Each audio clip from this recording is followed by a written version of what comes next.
Hi Flutter developers, welcome to my channel. In today's video, I will be showing you how to get started developing cross-platform apps in Flutter. So what does cross-platform development means?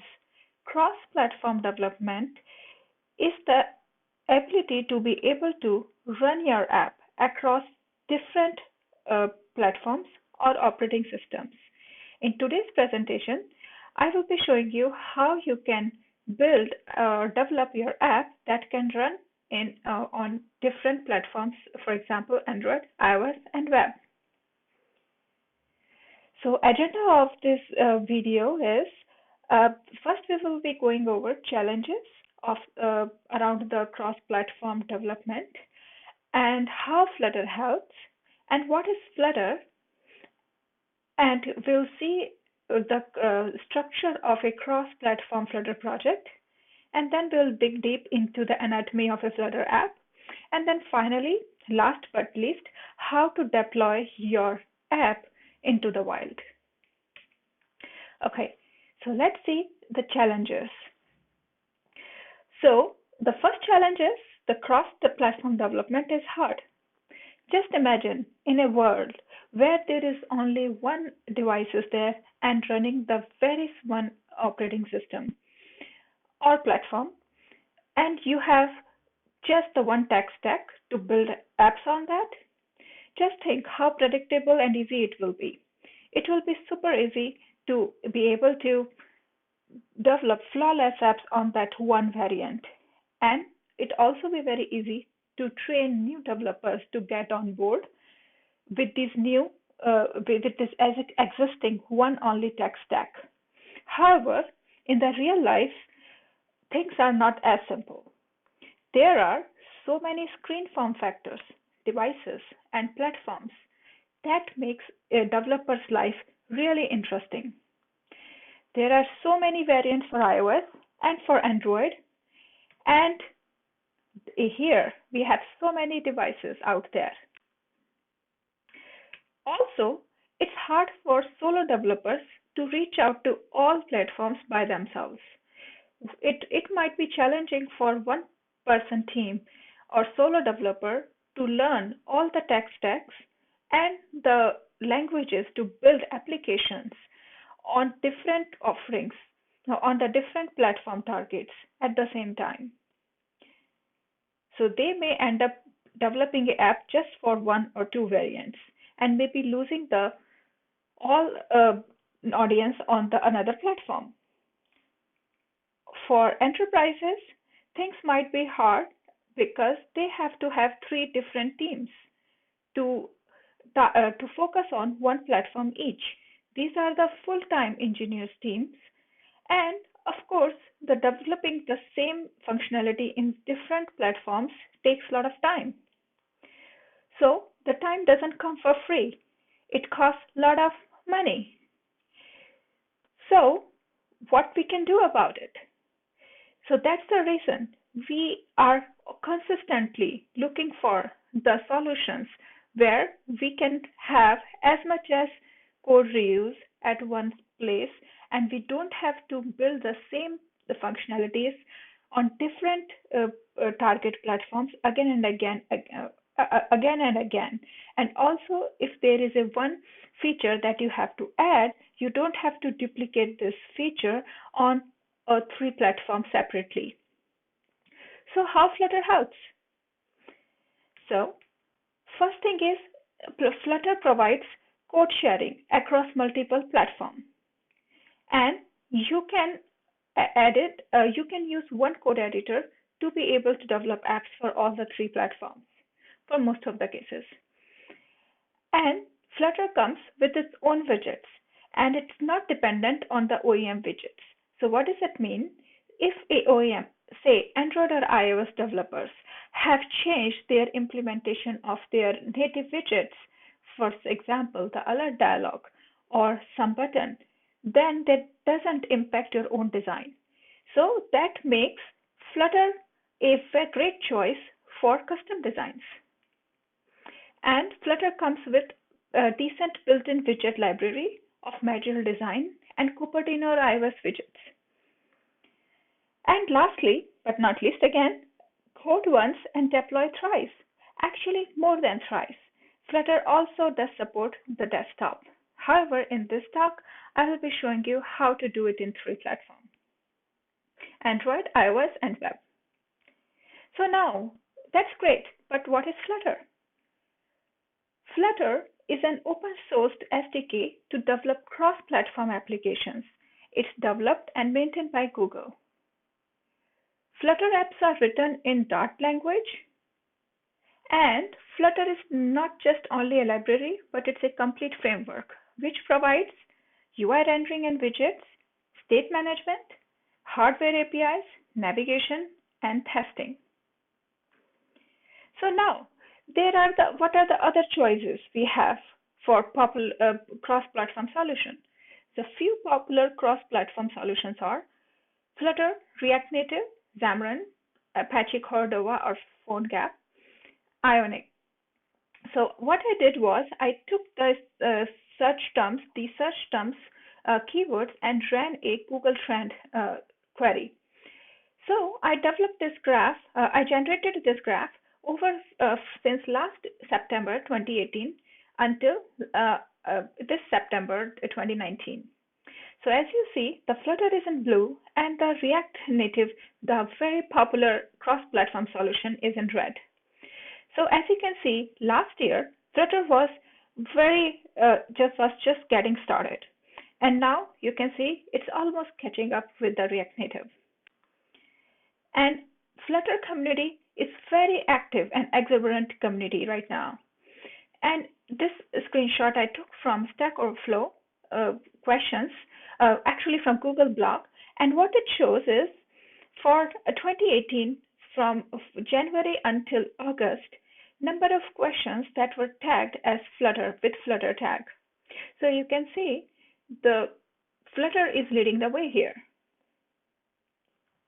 So now, what are the choices you have for reaching to the cross-platform or across different platforms? So one way is you can just continue developing apps using the standard native SDK offering.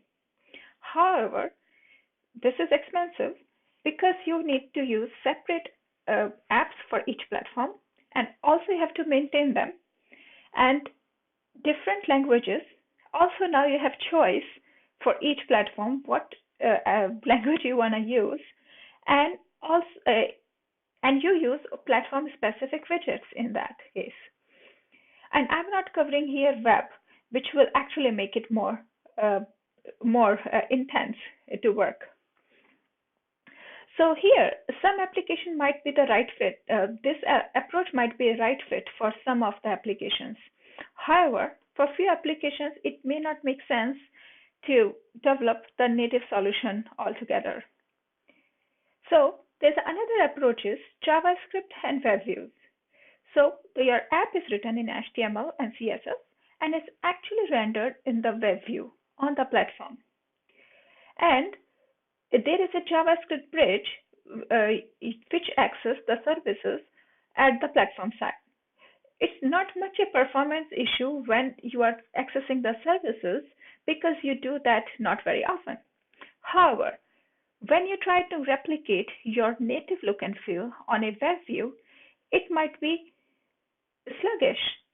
So there was a new thing in the next thing in the market was React views for such apps where you have to have you need to use a lot of OEM widgets. So the approach is React Native, developed by Facebook. It came around 2015, and what it does is it has a JavaScript bridge and which talks to the OEM or access the OEM directly and can render the OEM directly over the bridge, which is great. You don't have to do this thing using the HTML and CSS on web views anymore because you're accessing the native OEM widgets. Great. And for services, the performance remained the same as was in the WebView approach because the same bridge concept is using here. Like we are doing the same context switching from JS realm to the native realm or vice versa to access services. This works great, and React Native is one of the most popular cross-platform solution out there right now. However, there is a slight issue there. So when you access OEM widgets over the bridge, 60 frames per second, at a rate of 60 frames per second, your UI, you can hit the performance issues. Your UI could be sluggish as well. So that's where comes Flutter to rescue. So what Flutter does, Flutter apps are written in the language called Dart, and Dart compiles ahead of time into native code for the multiple platforms. So if your application is deployed to web, then Dart will be converted to JavaScript, and your JavaScript will be actually running into the HTML view or in the web. And another thing what Flutter does, it bypasses the OEM altogether. So it has its own library of widgets and its own rendering engine at the app side. And it uses platform channels to communicate with the services like location or camera, which are way faster than JavaScript widgets. However, having the widgets at the app size can come with cost of the size of the initial app, which is about 4.7 MB at the minimum. So totally depending on your app, you might choose the solution what fits best for you. Now, how we can get started with developing cross-platform apps using Flutter project. So first you have to download and set up Flutter. This is the screenshot that I took from the Getting Started with Flutter homepage. Here's the source right here to go. If you want to click on this link and you can access the same page. So first thing what you have to do is you have to download the zip file, and then you have to unzip it, and then I have to add in your path. And you can verify if Flutter is installed or not using Flutter -- version. And second thing is you want to choose your platform. So you might want to use Android Studio or Visual Studio or IntelliJ. And since I'm an Android developer, I prefer to use Android Studio. So in Android Studio, we'll see right in a moment how we can create project for Android, iOS, and web. So we will be creating a sample app that comes with the Flutter Samples, and it's a default sample app, and we will be deploying it to all these 3 platforms all together. Okay, so that's how we can create project in the Flutter. So we create the Flutter application right here, and then we give the SDK path and the project location, and Android X is Android.x. Don't forget to check that box, and that's how. So again, this is a start new project. This is Flutter application, project location, and this is the Android X that you may want to click, and this is the project. So that's how the project will look like. This is very similar to how you would create an Android project in your Android Studio. Only thing you may want to remember it, you may want to click the Android X libraries. You may want to use Android X artifacts. Okay. Another option is you can use command line interface to create your app. So this is first what you want to do. First you want to have your channel. So usually I prefer stable, but since Flutter is in a huge flux and just changing every day pretty much, I try to stick with master, and this is what they have recommended for Flutter Web. You're trying to use having the channel as master for now. And second thing you want to do it is Flutter upgrade. And third, you want to enable your web configuration by typing flutter config -- enable -web.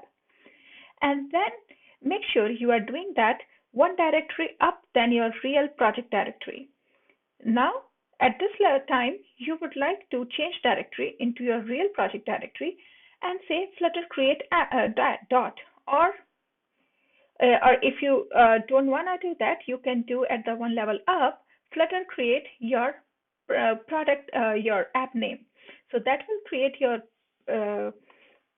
your directory for your project, and then you can go inside of the directory and can run Flutter Run -d Chrome to run your app on the Chrome.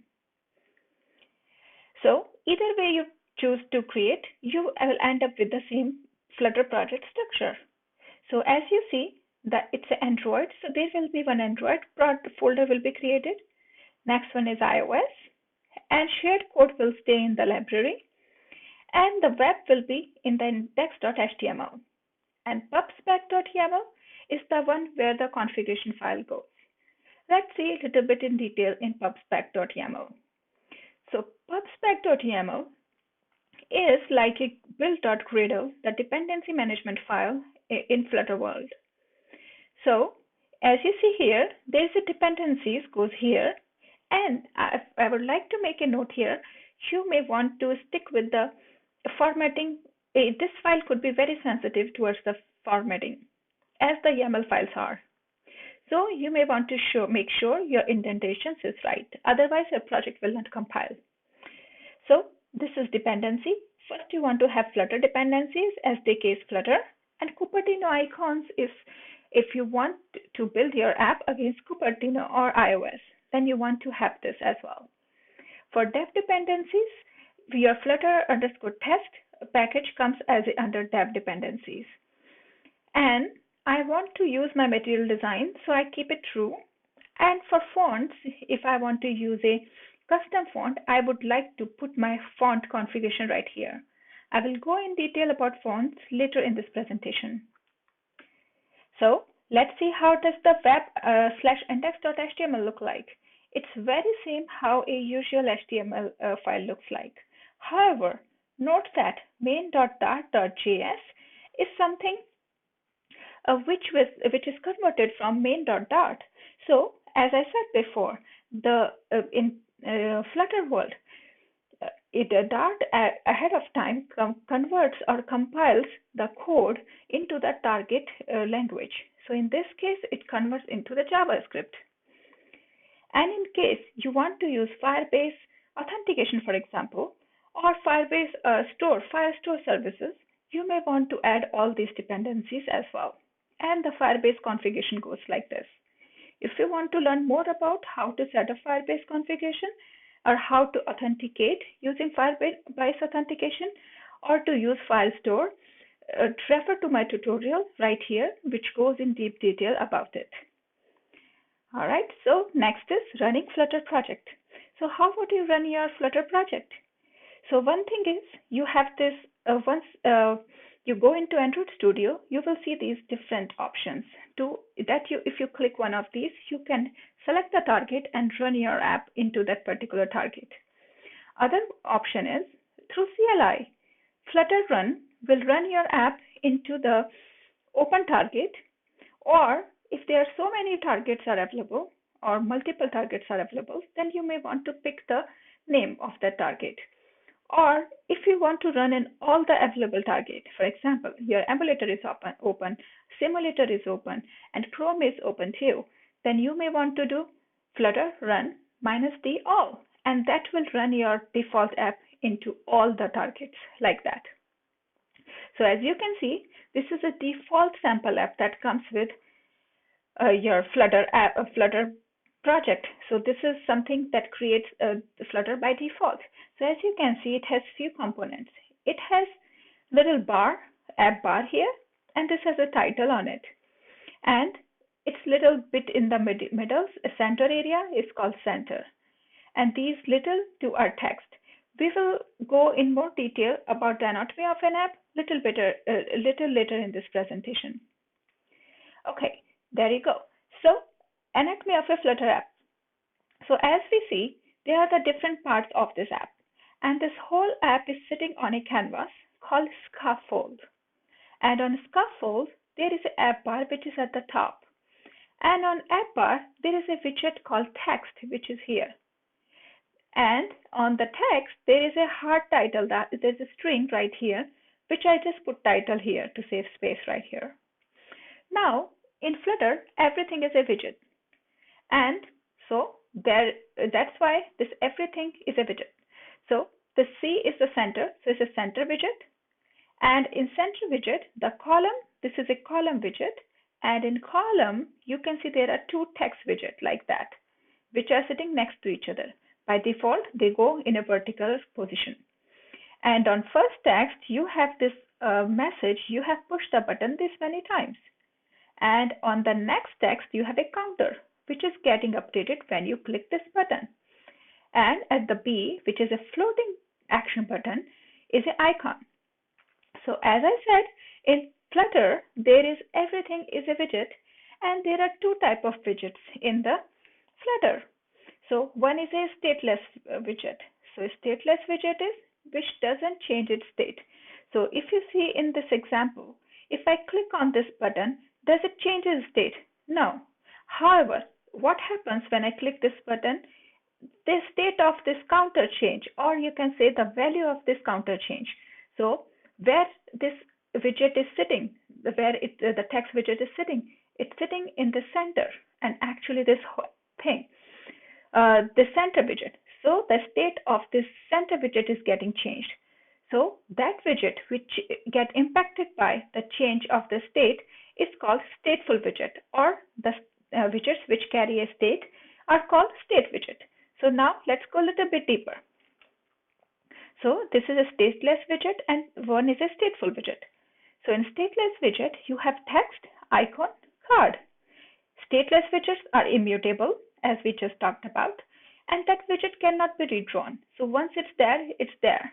So unless you rebuild your app again, it will not be rebuilt again. So in the build method is called only once. That's the reason why it cannot be redrawn, because the build method is called only once.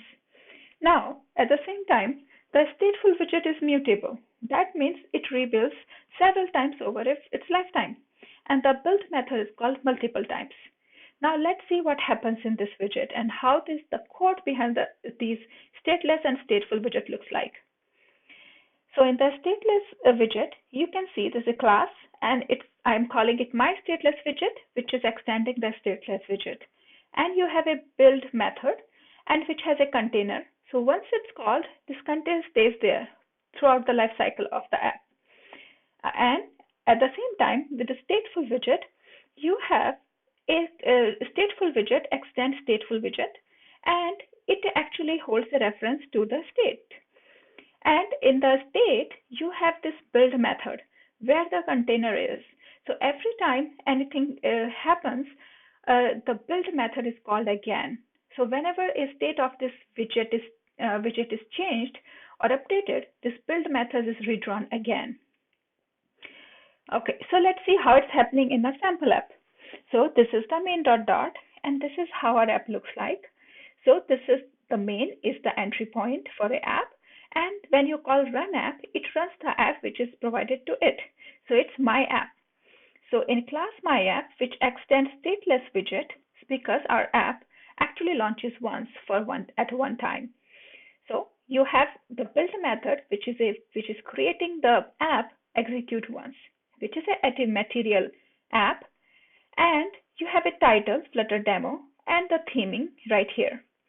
So inside that, my home page, I have a page which is sitting on my material app, and this is where I'm passing this dynamic title.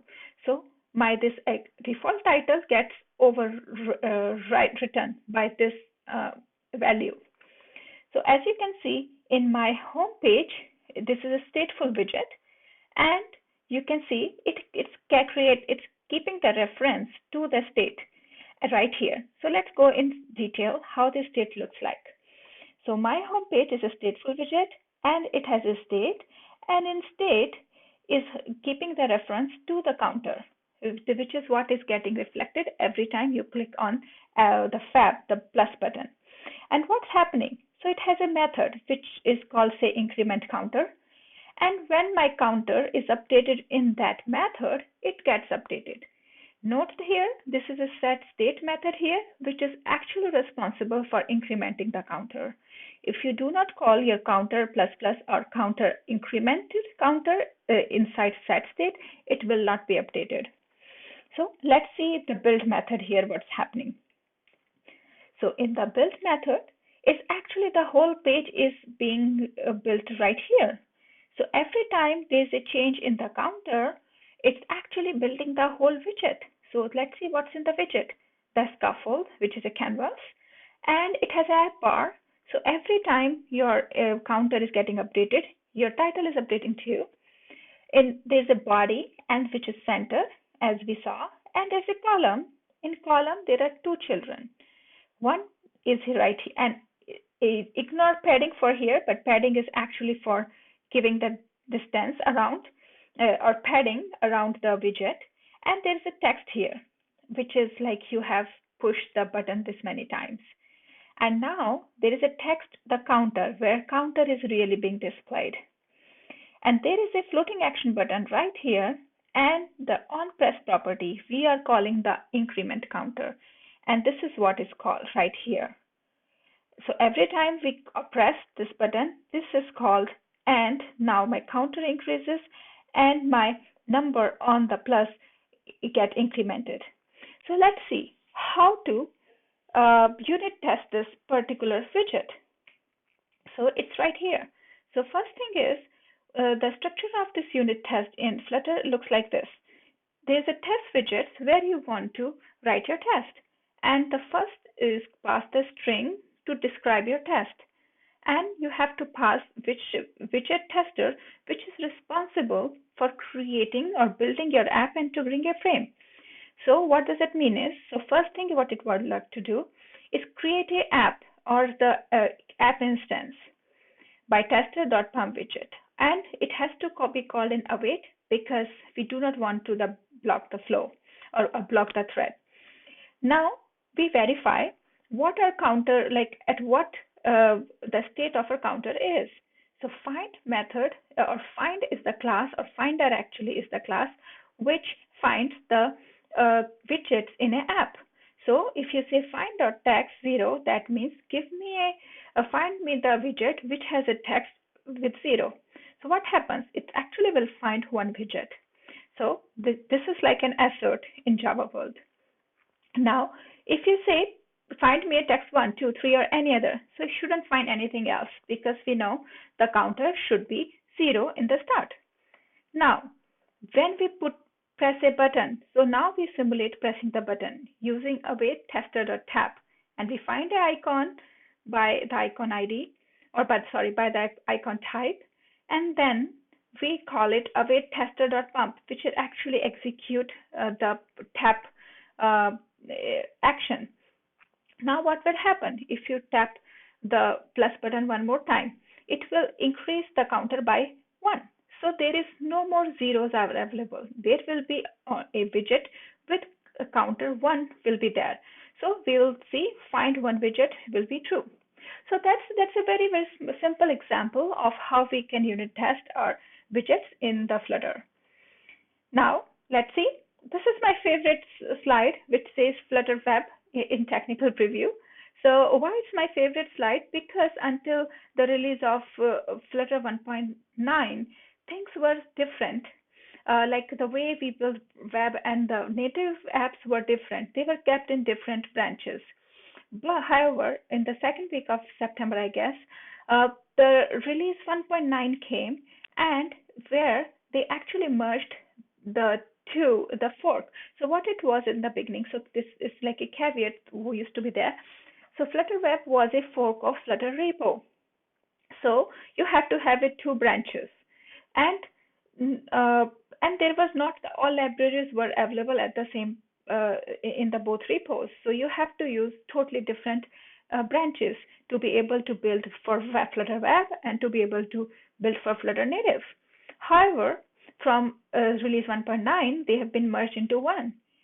Still, we have some caveat, like not all plugins are available for web in Dart packages repo. However, things might change, and Flutter team is working very hard on this.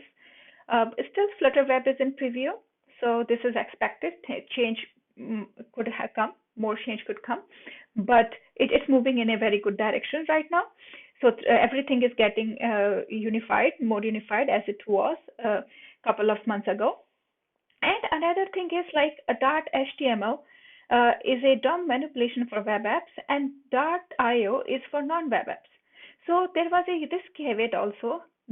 These libraries were available only in their fork before, but after Flutter 1.9, they have been merged, and so you have a new method of library is .library.html and .library.io, using which you can now identify which target your app is running at. So, for example, now if you want to launch a URL on a cross-platform app, which is like a web and native, and so how would you go about it? So the code organization is kind of recommended right now is like this. You have a URL launcher, and actually you have this method, the open. So every time you call URL utils.open, your URL should be opened. So when a platform is unsupported, you just say platform not supported, it throw an exception.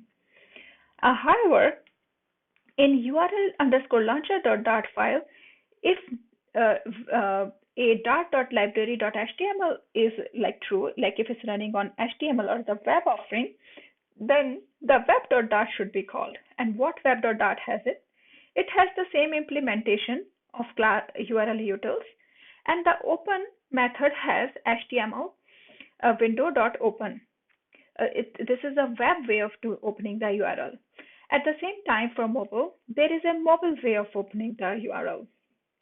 And when nothing is available, then a user will be sent to unsupported.dart, where they say platform is not supported.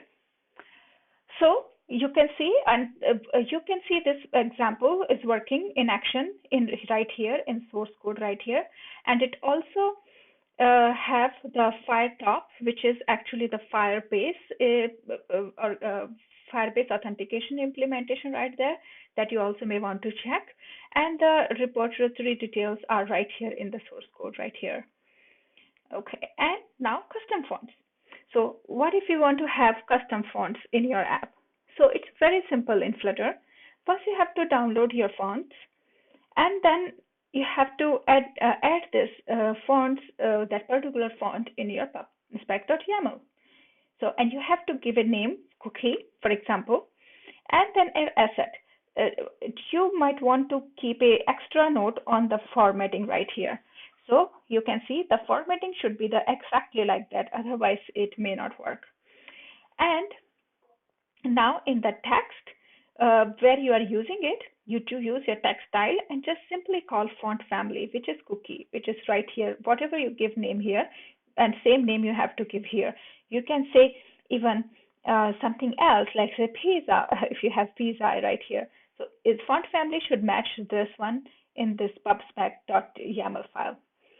And now when you run it, there you go, your all font is changed. Now let's see the developer tooling in Flutter. So first thing is available command line tools, my favorite. So first thing is a Flutter Doctor. So in Flutter Doctor, checks all the machine if they have all the needed package or not. If they're not, it will show you what packages are missing. One thing I haven't mentioned here is Flutter Pub, which is to get all the dependencies, which is a very important tool as well. And Flutter Create actually generates a new Flutter app, and Flutter Build builds a Flutter app. And Flutter Run runs the app on attached devices. And if you want to see more tools out there, you can see Flutter Help, and few command line tools are very important, like build, as I said, doctor, install, screenshot. Screenshot is like takes a screenshot from a connected device. And you can see the pub is here, run is here, and the channel is here if you want to change the channel of it, the app. And clean is very good if your things are not working expected, you might want to clean, and you run Flutter Pub. Okay, now see Android Studio has a Flutter plugin that you may want to install as well, and you may want to have these two configuration checked on. One is the app execution. You may want to check the perform hot reload on save. So what hot reload is, so if you change anything in your program, at the same time that will be updated into your UI at the same time you are changing the code. So you may want to check it in to make your your iteration faster, to be able to see your changes faster. So it doesn't reload the app; it just applies the changes to the your UI, your device UI or the simulator or emulator UI. Now, another option you want to check on is format code on save. So for Dart code, if you add any uh, code with the comma, then and you hit the save, it will reorganize or reformat your code of its own. So that's very useful for Dart, where code could be really hugely indented.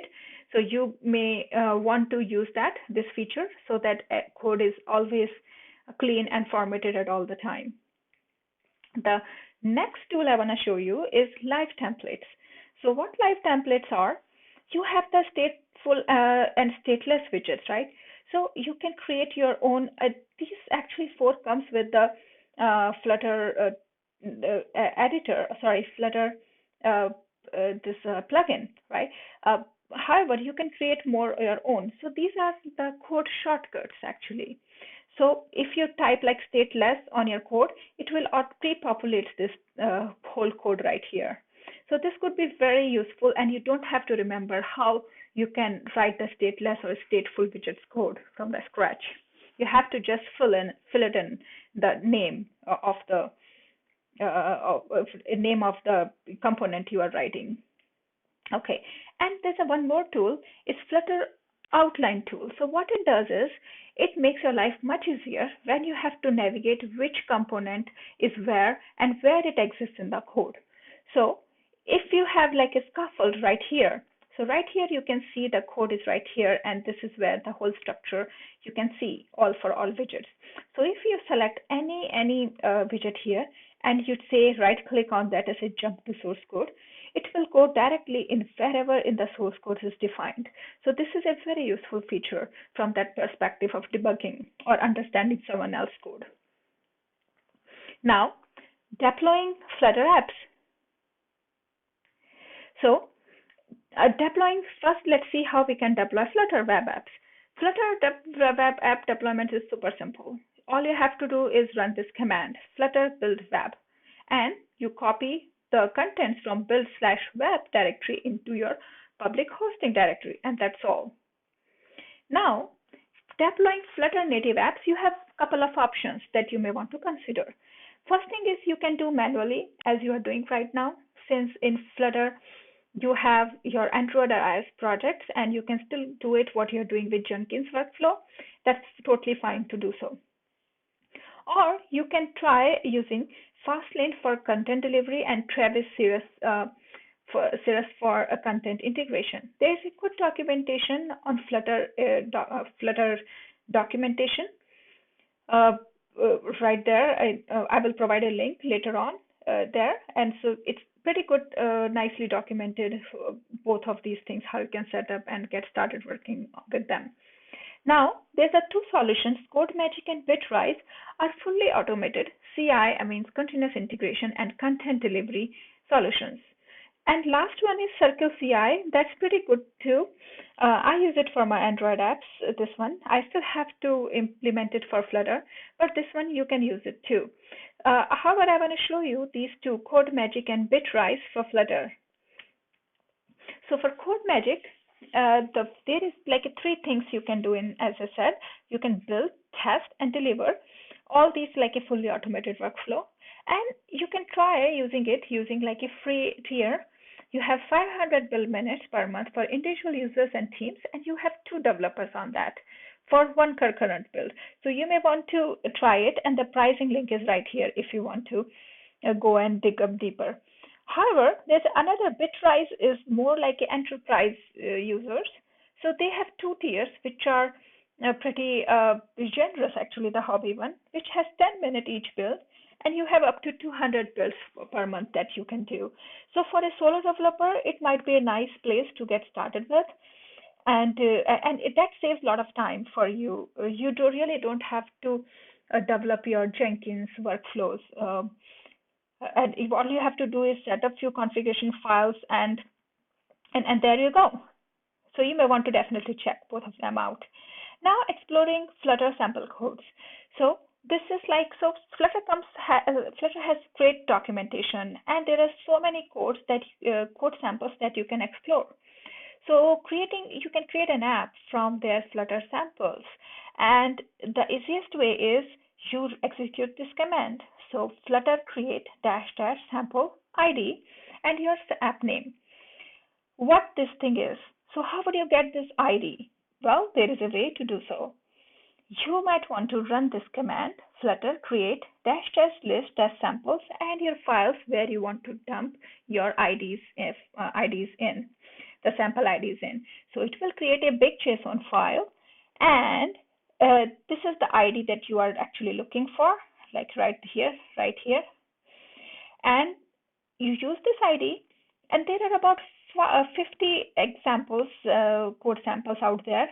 So for this one, if I plug this ID right here and give my app name or app folder name, it will create this directory, and it will ask me to cd into my app directory and say Flutter Run. And if I run it, then this is the component I got created. So what is this component? This component is a clickable text. So if I click on it, I can open any hyperlink text. At the same time, this is a toggle button. So I took this widget and I built a little sample right here to show the privacy policy to the user in a settings screen. So if you click on that link, it opens this sample privacy policy, and it toggles it to the checked, and it says it's accepted. And if I disable it, my accepted goes away, and the user again repeat the same thing. So it might be a good use case of using such widgets, showing in your settings screens, using the privacy policy, or any other option where you want to open a hyperlinked document or show users something on a click before they take an action. You can check out the tutorial right here if you want to dig deep in it. Now, I want to show you very quickly the debugger and profiler offerings by Flutter. So if you run Flutter Run -d all, you actually run these two debuggers right there for Android and iOS. They look very similar, and you may want to spend some time looking into it. And they look very similar for Android, iOS. And for web, you have dev tools. So Flutter Inspector, more actions, and you can open your dev tools, and you have all these nice tools, debugger, logging, performance, whichever is available for Chrome right here on your fingertips. All right, so now I want to go in my little bit of my journey into Flutter. So I have been developing and exploring Flutter for last 5 months, and since it was announced in Google I/O in Flutter web in preview in May, and so first thing I wanted to do was try to run the Flutter sample web apps. And after some research and talking with experts, I was able to run those sample apps, and I was fairly new to the Dart and Flutter environment, and in a couple of hours I was able to run that. And also I made my first contribution as I added the instructions to run web sample apps in their Flutter sample web apps. So this was my very first contribution in the Flutter ecosystem, and my very first step that I took towards my Flutter development. And afterwards, I created a little playground for myself. I call it Flutter to Fly. So whenever I want to learn something or experiment with something, I added a feature in this playground. So far what I have in here is I have my link to GitHub videos, and this is a jobs links and resources, and little login that I can use just for demonstration. I can connect to the I use Firebase authentication to log in. It doesn't do much. It just shows my profile information there. But this is one way you can really have users profile. You can provide users login functionalities. In resources, I have created a list of my bookmarks for the resources out there for the Flutter channels. And I have a list of the things that I want to go over on the fly. This little jobs icon, I put it for fun, so this connects to the Flutter jobs the Flutter jobs. I forgot the URL, but it takes you to the jobs only about Flutter.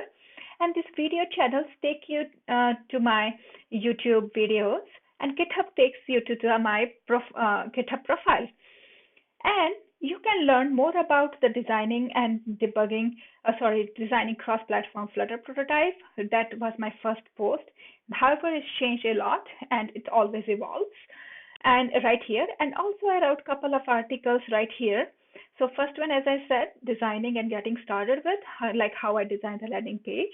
The second article was about making cross-platform Flutter landing page responsive, and then how I can use the Flutter theme for cross-platform. And then I implemented Flutter Factport using Dialogflow. And finally, after the release of Flutter 1.9, I ported everything to the one repo and to the one branch. And it, of course, has the Firebase login. If you have any questions, contact me right here, or you feel free to make a PR if you want to play around with my code. You're okay to do so. And if you want to add contribute in this repo, you are most welcome to do so either. And you can send me PR and I can look into it. And now this is how it looks like right now. So it's like just login, and now resources takes you on the resources list. GitHub takes you to my profile, and videos take to my videos. And this is a Flutter job, so it just keeps going. So you can check out on this link right here. And this is a useful, some links out there which I explained. This is for Fastlane deployment and Circle CI setup that you might want to look at. And now these are imagery credits. And thank you very much. So thank you very much for watching my video. If you have any question, concern, or if you want me to make more videos about a particular topic that you don't understand, leave a comment down there, and I will post the slides under the description section as well. Thank you very much. See you in the next video.